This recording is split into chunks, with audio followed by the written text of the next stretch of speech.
நம்ம ஊர் பேய் படம் எல்லாம் நாம பார்த்திருப்போம். கொரியன் பேய் படம் பார்த்திருக்கீங்களா? அதுல இது கொஞ்சம் வித்தியாசமா இருக்குது. இப்ப 2024ல சுட சுட வந்த ஒரு அருமையான கதை. எக்ஸ்கியூமா படத்தோட பேரு.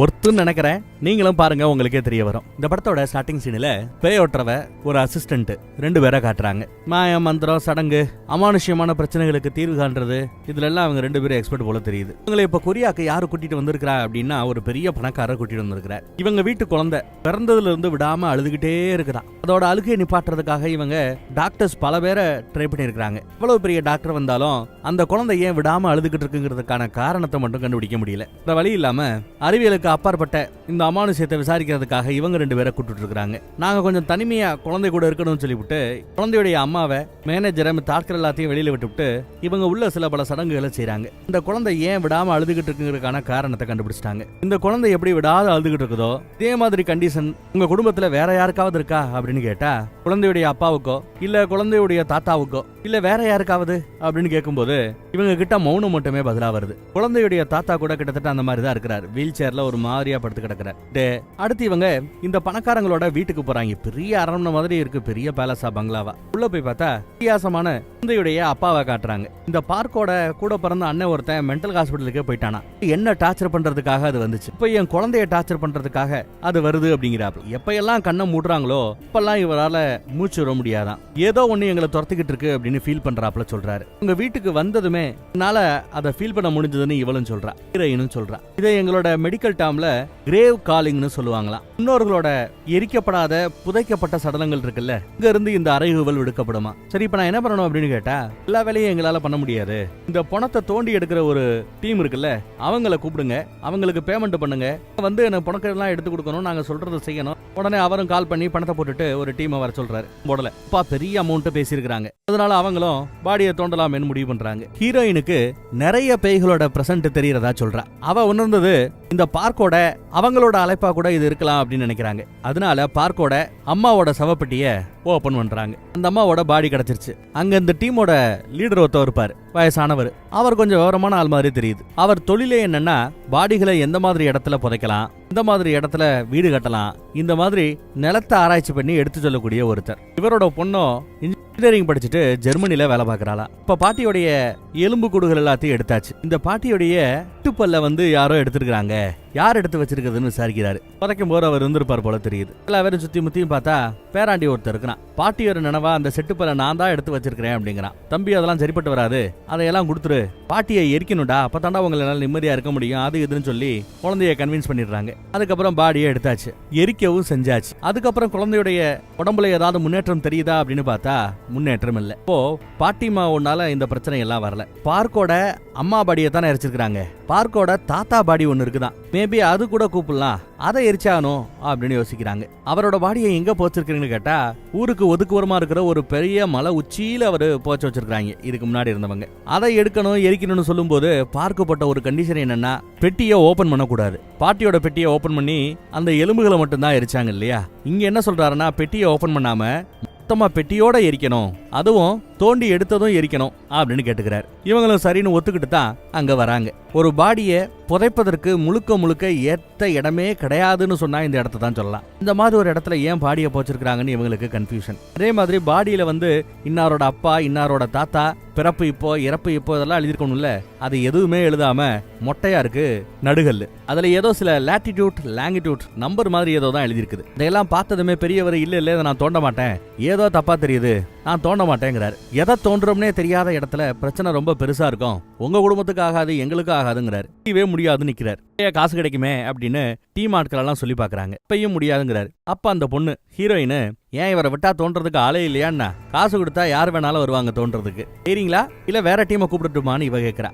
கூடவே நாங்க சில சடங்குகளை செஞ்சு பாடி எடுக்கிறோம், எப்பேற்பட்ட பாடியா இருந்தாலும் சடங்குகளை செஞ்சு செய்யும் போது பிரச்சனை வராதுல்ல அப்படின்னு ஐடியா கொடுக்குறா. சரி, ஓகே, அழுதுகிட்டே இருக்கிற அந்த குழந்தைக்கு நிம்மதியை கொடுக்கணுமேன்னு பெரியவர் ஒத்துக்கிறார். சடங்கு எல்லாத்தையும் இவ செய்யறா. வித்தியாசமா நிறைய சடங்குகளை செய்யறாங்க. சொந்தக்காரங்க எல்லாம் வந்திருக்காங்க. இவங்க குடும்பம் பெரிய குடும்பம் போல. எல்லா சடங்குகளையும் செஞ்சு முடிச்சு அதுக்கப்புறம் தோண்ட சொல்ல ஒருத்தர் தோன்றார். கீழே ஒரு வழியா தோண்டி போனா ஒரு சவப்பெட்டி கிடைக்குது. சவப்பெட்டியை எடுத்த பிறகு ஒரு வேன்ல சவப்பெட்டியை எடுத்து வச்சிட்டாங்க. கீழே தோண்டிக்கிட்டு இருந்த மனுஷனுக்கு காலு கடியில ஏதோ தட்டுப்படுது. என்னடான்னு பார்த்தா பாம்பு மாதிரி ஒண்ணு வருதுங்க. என்ன இலவுதுன்னு கையில இருக்கிறத மம்பட்டி வச்சு ஓங்கி ஒரு போடும்போதுதான் பாம்போட தலை இப்படி இருக்கு நமக்கு தெரியும். ஆனா அந்த மாதிரி இல்லாம ஒரு பொண்ணோட தலை மாதிரி லைட்டா அது இருக்கு.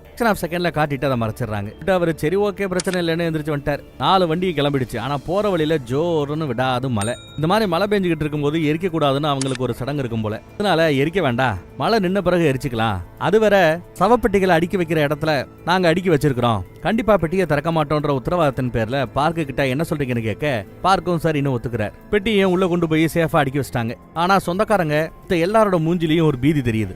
காரணத்தை கண்டு ஓபன் பண்ண கூடாதுன்னு அவங்களுக்குள்ள பேசிக்கிறாங்க. இந்த சவப்பெட்டியெல்லாம் வைக்கக்கூடிய அந்த பில்டிங்கோட இன்சார்ஜ் ஒருத்தவர் இருப்பான். அவர் சரி சரி பெட்டியெல்லாம் வச்சிட்டீங்கல்ல, ரொம்ப நேரம் இருக்க வேண்டாம், கிளம்புங்கன்னு இருக்கிற ஆளெல்லாம் விரட்டுறதுக்கு தான் பாத்துக்கிட்டே இருக்கிறார். இந்த தாத்தாவோட சவப்பெட்டியை அடக்கம் பண்ணவர் யாருன்னு பார்த்தா ஒரு கொரியன் கிடையாது, அவர் ஒரு ஜப்பானிய ஆளு. இங்க ஒரு ஜப்பான் கோயில் ஒண்ணு இருக்கும். அந்த கோயில் பக்கம் மலை மேல ஒரு சவப்பெட்டி இருக்கே, அந்த சவப்பெட்டியை பத்தி உங்களுக்கு ஏதாவது ஐடியா இருக்கான்னு அந்த கோயில் இருக்கிற பூசாரி கிட்ட விசாரிக்க, கோயில் பூசாரியோ ஆமாங்க சின்ன வயசுல நிறைய பொருள் இருந்துச்சு, அந்த சவப்பெட்டிக்குள்ள நிறைய புதையல் இருக்குதுன்னு நிறைய பேர் பேசிக்கிட்டாங்க. அந்த புதையலை திருடுறதுக்காக நிறைய பேர் முயற்சி பண்ணாங்களா. ஆனா பெரிய அதிகாரியுடைய சவப்பெட்டிங்கிறதுனால பாதுகாப்பு பலமா இருந்தது, யாராலும் எதுவும் செய்ய முடியல அப்படி இப்படின்னு சொல்லிக்கிட்டு இருக்கிறார். அதே சமயம் இங்க ஒருத்தன் கையில சுத்தியலோட அதை திறக்கிறதுக்காக வர்றான். யாருன்னு பார்த்தா அந்த பில்டிங் இன்சார்ஜ் தான். இவன் இந்த லோக்கல் ஊர்க்காரன் தான். உள்ள புதையல் இருக்குன்னு நினைச்சுக்கிட்டு அதை ஓபன் பண்ண வரான். அதே சமயம் இந்த பக்கம் நம்ம ஹீரோயினும் கூட அந்த அசிஸ்டன்டும் வருவாங்க. இல்ல வேண்டான்னு சொல்லும் போது கரெக்டா அவன் ஓபன் பண்ணிட்டான். அடுத்த செகண்ட் உள்ள இருந்து விருட்டுன்னு ஏதோ ஒரு ஆன்மா வெளியில வருது. ஒரு செகண்ட் இவளையே அது கிராஸ் பண்ணி போகும்போது அவ ஆடி போறா. ஹாஸ்பிட்டல்ல அவளை அட்மிட் பண்ணிட்டாங்க. மூக்கு வழியா அவளுக்கு ரத்தமே வரும். ஆக்ரோஷமான ஒரு ஆத்மா வெளியில வந்திருக்கு அப்படின்னு அவ சொல்லுவா. ஆட்களை நாம உடனே எச்சரிக்கைப்படுத்தணும்னு சொல்லுவா. அதுக்குள்ள இங்கிட்ட ஆத்மா வந்துருச்சு போல தெரியுது. இவரோட குடும்பம் பெரிய குடும்பம் சொன்னல, தாத்தாவோட குடும்பம். அந்த குடும்பத்துல ஒருத்தர் ஜன்னல் வெளியா பார்த்துட்டு அப்பா அப்பா அப்பான்னு கூப்பிடுறாப்ல. ஆமண்டா மகனே கதவை தர, என்ன கூப்பிடு அப்படின்னு ஆன்மா சொல்லுது. அவரும் கதவை திறந்து விட்டதும் உள்ள அங்க இருக்கிற சிக்கன் மட்டன் எல்லாம் தின்னுகிட்டு இருக்குது. நார்மலா பார்த்தா தெரிய மாட்டேங்குது. ஆனா ஜன்னல் கண்ணாடியில வழியா பார்த்தா ஏதோ ஒரு உருவம் இருக்கிறது நல்லா தெரியுதுங்க. சாப்பிட்டது பத்தாதுன்னு சொல்லிட்டு தான் பையனோட இதயத்தையே அப்படியே பிச்சு எடுக்குது. பார்த்தானா அந்த பக்கம் ஒரு அம்மா ஆடிக்கிட்டு இருக்கும். அவரோட குடும்பம் தான். அதையும் கழுத்து நெரிச்சு கொள்ளுது. இந்த பக்கம் வெளியேறின அந்த ஆத்மாவை தான் அசிஸ்டண்டோட உடம்புல இறக்கி கட்டி வச்சுக்கலாம்னு சொல்லிட்டு அசிஸ்டண்டோட கைய காலை கட்டி ஒரு தூண்ல கயிறை கட்டி அவரோட உடம்பை இறுக்கி இந்த பக்கத்துல ஒருத்தன் பிடிச்சுக்கிறான். ஆத்மாவை கூப்பிடுறாவ, வா வா இந்த உடம்புல ஏறு ஏறு ஏறு அப்படின்னு. ஆத்மா இந்த உடம்புல ஏறிடுச்சு. ஏறினதும் உனக்கு என்ன வேணும் என்ன வேணும்னு கேட்டா, எனக்கு என்னோட வாரிசுகள் வேணும் அப்படின்னு மட்டும் சொல்லிட்டு அடுத்து வாந்தி எடுக்க ஆரம்பிச்சிருச்சு. எஸ், ஆத்மா உடம்புக்குள்ள மறுபடியும் உடம்பை விட்டு வெளியேறிடுச்சுங்க. அந்த பக்கம் பார்க்குக்கு போனை போட்டு நம்ம பெரியவர் ரொம்ப கேர்ஃபுல்லா இருக்கணும், காரணத்தை கொண்டு வெளியில வந்துடாத, யாரையும் புதுசா பாத்துறாதன்னு சொல்லிக்கிட்டு இருக்கும் போதே வெளியில கதவை தட்டுற சத்தம். யாருங்க அப்படின்னு உள்ள இருந்தே கேப்பாப்ல. பார்த்தா வெளியில நம்ம பெரியவரோட சத்தம் கேக்குது. நான் தான் கதவை தரேன்னு போன்ல பேசிட்டு இருக்கிற ஆளு எப்படி இங்க கதவுக்கு வெளியிலன்னு இவனுக்கு ஷாக். அது நான் இல்ல, கதவை திறக்காதன்னு சவுண்ட் வருது. ஒண்ணு பண்ணு, ஜன்னல் கதவை திறந்து விடு அப்படின்னு சொல்லுது அந்த சவுண்ட். உடனே இவரும் பயந்துகிட்டு போய் ஜன்னல் கதவை திறந்து விடுறாருங்க. திறந்து விட்டதுக்கு பிறகுதான் போன்ல பேசிட்டு இருக்கிறது தான் அந்த ஆத்மா, வெளியில கதவை தட்டிக்கிட்டு இருக்கிறது உண்மையிலேயே நம்ம பெரியவர் தான். கொஞ்சம் லேட்டா இதை அவன் புரிஞ்சுக்கிறான். அதுக்குள்ள ஆத்மா உள்ள வந்துருச்சு. இங்க ஹோட்டலோட சாவியை வாங்கி கதவை திறக்க சொல்லி திறந்து உள்ள வந்தா ஆளு ஒரு மார்க்கமா நடந்துக்கிறார். ராணுவத்தில் இருக்கும்போது சலிட் அடிப்பாங்கல்ல, அந்த மாதிரி சலிட் அடிக்கிறார். கொஞ்ச நேரத்திலேயே டீ எடுத்து மடக்குன்னு குடிச்சாருன்னா கிட்டத்தட்ட 10 காலி பண்றாரு. அப்பயும் அவருக்கு தாகம் அடங்கல. கழுத்து அப்படியே ஒரு மாதிரி திருக்கிக்கிட்டே வராரு. ஆனா கண்ணாடி வழியா பார்த்தாதான் தெரியும், கழுத்தை திருக்கி கொலை பண்றது சாத்தாத் அந்த ஆத்மா தான். பார்த்து அரண்டு போறாரு. கழுத்து முழுக்க இந்த பக்கத்துல திரும்பப்பட்ட நிலைமையில பொத்துன்னு கீழே விழுந்துறாரு. ஆத்மா அங்க இருந்து போயிடுது. உடனே ஆம்புலன்ஸை கூப்பிடுங்கன்னு ஆம்புலன்ஸை கூப்பிட்டு வண்டியில ஏத்தி அவரை காப்பாத்துறதுக்கு இவர் முயற்சி பண்றாரு. அடுத்து அந்த குழந்தைய தான் டார்கெட் பண்ணும். குழந்தை இப்ப எங்க இருக்கு அப்படின்னு பார்த்தா அமெரிக்கால இருக்குதான். குழந்தைய தான் அது கொல்ல போகும். அதுக்குள்ள நாம ஏதாவது பண்ணியானு யோசிக்கிறாங்க. சரி வேற வழியில சவப்பெட்டியை எரிச்சிடலான்னு அந்த பெட்டியை கொண்டு எரிக்கிற இடத்துக்குள்ள உள்ள வச்சாச்சு. ஆனா எரிக்கிறா இருந்தா குடும்பத்தில் இருக்கிற யாராவது ஒருத்தர் அப்ரூவ் பண்ணணும், பர்மிஷன் கொடுக்கணும். பார்க்கு இப்போ ஆம்புலன்ஸ்ல ஏத்தப்பட்டுட்டாரு. வீட்டுல இருந்தவங்க 2 பேரும், அந்த சொந்தக்காரங்க 2 பேரும் கொலை செய்யப்பட்டு விட்டாங்க. மிச்சம் இருக்கிறது இன்னொரு பாட்டி. அதாவது இப்ப கொலை செஞ்சுட்டு இருக்கிற அந்த ஆத்மாவோட பொண்ணு ஒருத்தி இருக்கிறா. வயசாயிடுச்சு. இப்போ அவங்களுக்கு போனை போட்டு உங்க உதவி வேணும், இல்லைன்னா அந்த குழந்தைய இந்த ஆத்மா கொன்னுடும், பச்சை குழந்தைங்க சீக்கிரம் பர்மிஷன் கொடுங்கன்னு கேட்க அந்த அம்மா ரொம்ப பாசக்கார அம்மா போல. அப்பா மேல ரொம்ப யோசிச்சுட்டு கடைசியா சரின்னு ஒத்துக்கும். இவங்க கரெக்டா அந்த பாடியை எரிக்க அந்த பக்கம் குழந்தை கிட்ட நெருங்கின அந்த ஆத்மா கொஞ்ச நேரத்துல எரிஞ்சு காணாம போயிடுது. ஆப்பாடா, ஒரு வழியா பஞ்சாயத்தை முடிச்சிட்டாங்க. எல்லாருக்கும் நிம்மதி. குழந்தையும் அழுகையை நிப்பாட்டிடுச்சுங்க. இந்த சம்பவத்துக்கு பிறகு குழந்தை அதுக்கப்புறம் அழுகிறது இல்ல. எல்லாம் நல்லா போய்கிட்டு இருக்குன்னு பார்த்தா அடுத்த பிரச்சனை ஆரம்பிக்குது. அந்த பாம்பு மாதிரி ஏதோ ஒன்னத்தை வெட்டி போட்டான்ல, அவனுக்கு ஒரு மாதிரி கண்ணு வழியெல்லாம் ரத்தம் ஒழுக ஆரம்பிச்சிருச்சு. இந்த இடத்துல நான் வெட்டி போட்ட பாம்போட மறுபாதி இருக்கும், அதை கொஞ்சம் எடுத்துட்டு வாங்க அப்படின்னு இவன் கேக்குறான். சரின்னு இவரும் அந்த இடத்துக்கு போய் அதுக்குள்ள ஏதாவது வெட்டப்பட்ட பாம்பு துண்டு கிடக்குதான்னு பாக்குறாரு. பார்த்தா இங்கேயும் பாம்போட தலைக்கு பதிலா ஏதோ ஒரு மனுஷியுடைய தலை இருக்கிறாப்புல தெரியும். ஒரு செகண்ட் தான் பயந்து போவாரு. அதுக்கப்புறம் அதை காட்ட மாட்டேங்கிறாங்க. ஆனா கீழே வேற ஒண்ணு இருக்கிறாப்புல அவருக்கு தோணுது. டங்குன்னு தட்டி பாக்குறாரு, வேற ஏதோ இருக்குங்க. அண்ணெல்லாம் எடுத்து பார்த்தா கீழே ஒரு சவப்பெட்டி இருக்குது. இங்க மேல எடுத்துட்டு போன சவப்பெட்டியை வச்சே இவ்வளவு பஞ்சாயத்து. ஆனா அந்த சவப்பெட்டிக்கு கீழே இன்னொரு சவப்பெட்டி இருக்குங்கிற போது எல்லாருக்கும் ஷாக். உடனே எல்லாருக்கும் இன்ஃபார்ம் பண்றாரு. எல்லா பேரும் இங்க வராங்க. இங்க சவப்பெட்டியை எப்படி நம்ம படுக்க வசமா தானே போடுவோம், ஆனா இங்க சவப்பெட்டியை படுக்க வசமா போடாம நிக்க வச்சாப்புல புதைச்சிருக்காங்க. அதுவும் மேல ஒரு சவப்பெட்டியை வச்சு கீழே இந்த சவப்பெட்டியை இவ்வளவு ரகசியமா புதைக்க வேண்டிய அவசியம் என்னன்னு தெரியல. தோண்டி பார்த்தா ஜென்ரலா 6 அடி சவப்பெட்டி செய்வாங்களா, இங்க கிட்டத்தட்ட 9 அடிக்கு சவப்பெட்டி செஞ்சு வச்சிருக்காங்க. அவ்வளவு பெரிய சவப்பெட்டி ஏன் தேவைப்படுது? அதே மாதிரி சவப்பெட்டிக்கு வெளியில கிளி வேலி ஒண்ணு சுத்தி போட்டு வச்சிருக்காங்க. உள்ள இருக்கிற ஏதோ ஒண்ணு வெளியில வரக்கூடாதுங்கிறப்பல சேஃப்டிக்காக சுத்தி வச்சிருக்காங்க. ஏதோ தப்பா இருக்குன்னு எல்லாருக்குமே பயம்தான்.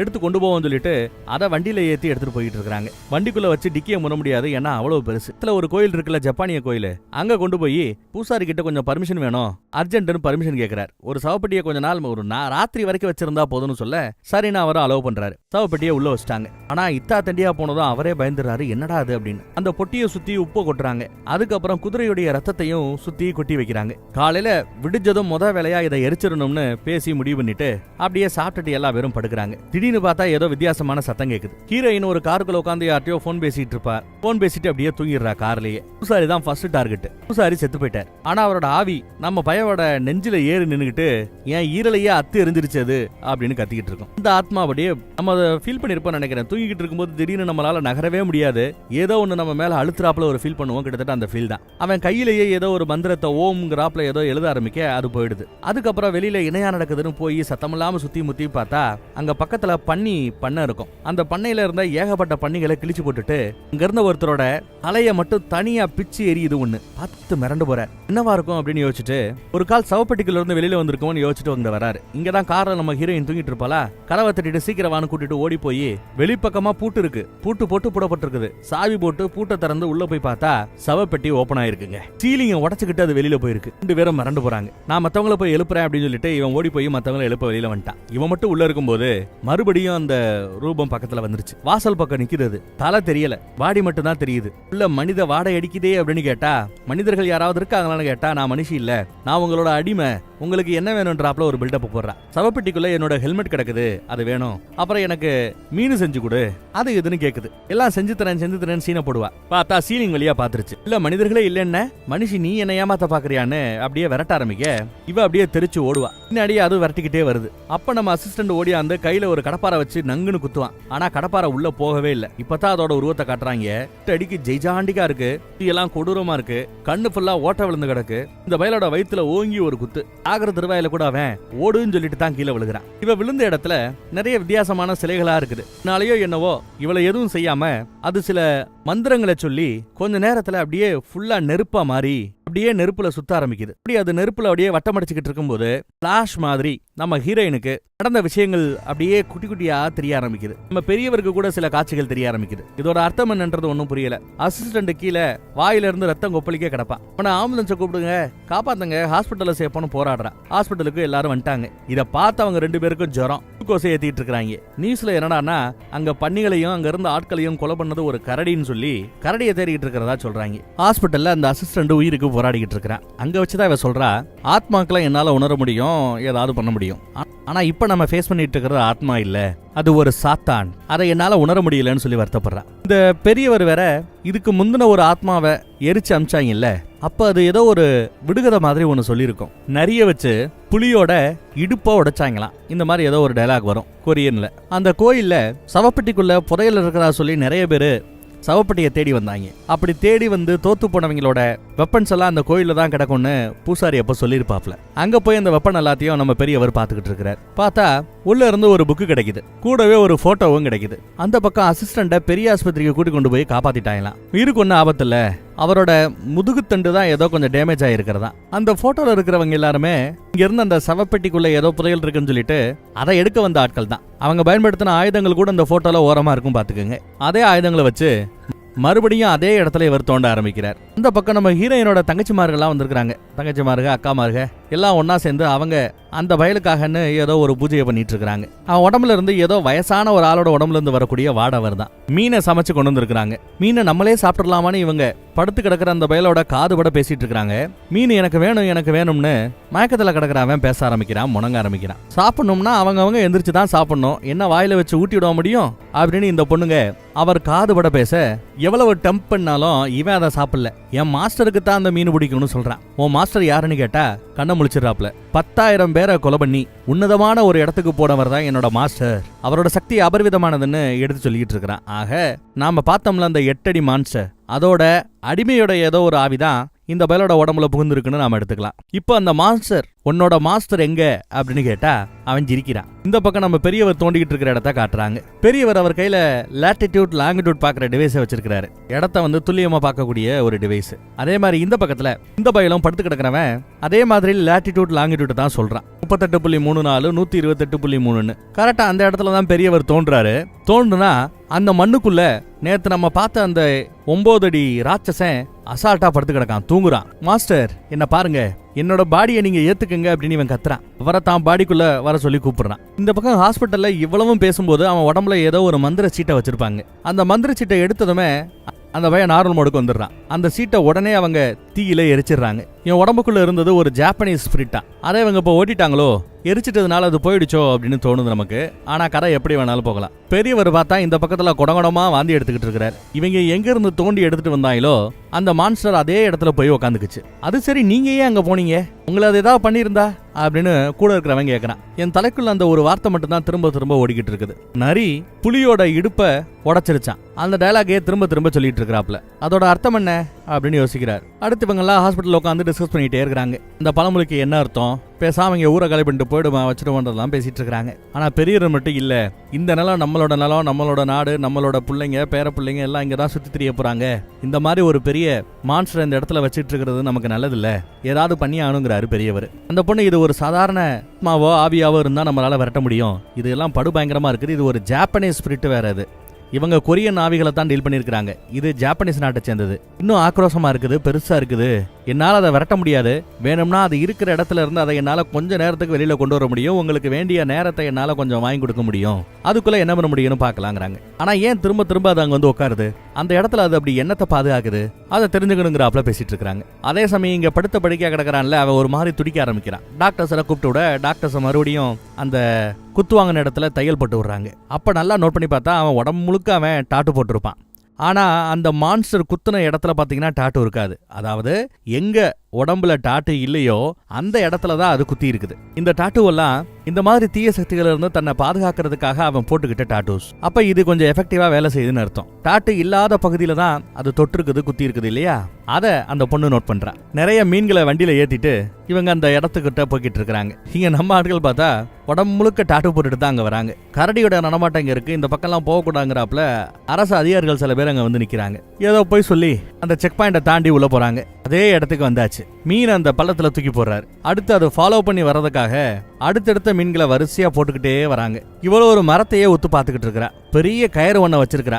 மரத்துக்கிட்ட வரைக்கும் அவங்க அந்த மீனை போட்டுட்டே வந்திருக்காங்க. மரத்தை அது நெருங்கினதும் முடிஞ்ச அளவு அதை நான் ஹோல்டு பண்ண பாக்குறேன்னு இவ சொல்றா. அதுக்குள்ள நாங்க அது என்னத்தை பாதுகாக்குதோ அதை அந்த இடத்துல இருந்து எடுத்துடுறோம் அப்படின்னு இவங்க சொல்றானுங்க. ஒரு 1/2 மணி நேரம் எங்களுக்கு டைம் வேணும்னு கேக்குறாங்க. உங்களுக்கு என்ன கிடைச்சாலும் சரி அதை இவ குதிரையோட ரத்தத்தை கொடுக்குறா, இதை வச்சு சுத்தம் செஞ்சிருங்க, அது கிளீன் ஆகணும், அப்பதான் இதை அடக்க முடியும்னு சொல்றா. ஆனா இவங்க நம்பிக்கையெல்லாம் உள்ள ஏதோ ஒண்ணு இருக்குது, அதைத்தான் இது பாதுகாக்குதுன்னு நம்புறாங்க. அது மட்டும் பொய்யா இருந்தா இவங்க 3 பேரோட கதை கோவிந்தா தான். இங்க நம்ம ஹீரோயினோட சிஸ்டர்ஸ் இருக்கிறாங்க ஹாஸ்பிட்டல்ல. அவனோட கால்ல கூட ஏதோ மந்திரங்கள் எழுதுறாங்க. ஒரு பாக்கெட் ஏதோ கொண்டு வந்திருக்காங்க, அது லைட்டா மூவ் பண்றாப்ல தெரியுது. ஜன்னல்ல கூட மந்திர காகிதங்களை ஒட்ட ஆரம்பிக்கிறாங்க. நான் இன்னைக்கு ராத்திரி ஏடா கூடாம ஏதாவது ஆச்சுன்னா அவனுக்கு அங்க ரிஃப்ளெக்ட் ஆகக்கூடாது இல்லையா, அதற்காக ராத்திரி இருட்ட ஆரம்பிச்சிருச்சு. இருட்டின பிறகுதான் அது வெளியில வரும் போல, பகல்ல தூங்கும் போல. அதனாலதான் இருட்டணும்னு காத்துக்கிட்டு இருக்காங்க. ஹாஸ்பிட்டலுக்கு அவங்க கொண்டு வந்திருக்கிறது ஒரு சேவலை வச்சு என்ன பண்ண போறாங்க தெரியல, பாப்போம். இங்க நேரம் ஆயிடுச்சு.